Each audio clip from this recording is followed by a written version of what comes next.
तांदलियावाला के नवाही इलाका चक 452 गांव के government girls higher secondary school में गर्मी की शिद्दत से शहीद होने वाली बच्ची के घर मुख्तलिफ इंतजामी अफसरान की आमद का सिलसिला जारी।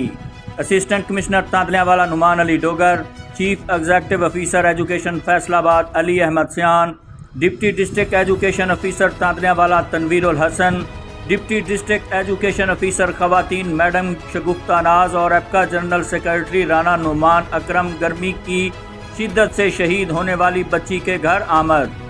अफसरान ने शहीद बच्ची के दर्जात की बुलंदी और मगफरत के लिए दुआ करते हुए बच्ची की शहादत पर गहरे दुख और रंज का इजहार किया। ताज़ियत के इजहार के बाद CEO एजुकेशन ने government girls higher secondary school Chak number 452 गाबे का भी दौरा किया, जहां बच्ची कमरा इम्तिहान से निकलते हुए गर्मी की शिद्दत बर्दाश्त न करते हुए अपने खाल के हकीकी से जा मिली थी। अली अहमद सियान ने स्कूल के मुख्तलिफ शुबों का मुआयना किया और स्कूल में गर्मी से बचाव के लिए किए जाने वाले हिफाजती इक़दामात का भी जायज़ा लिया। तो बच्चा किसी वजह से ढीला ढूला तो नहीं है, बीमार तो नहीं है, बच्चों से पूछो नाश्ता करके आए हो, टीचर को कहें कि इनका ख्याल रखें, टीचर बच्चों के ऊपर नज़र रखें। छोटे बच्चे हैं वो नहीं भी बताते, लेकिन बच्चों के ऊपर टीचर का नज़र रखना जो है ना वो ज़रूरी है।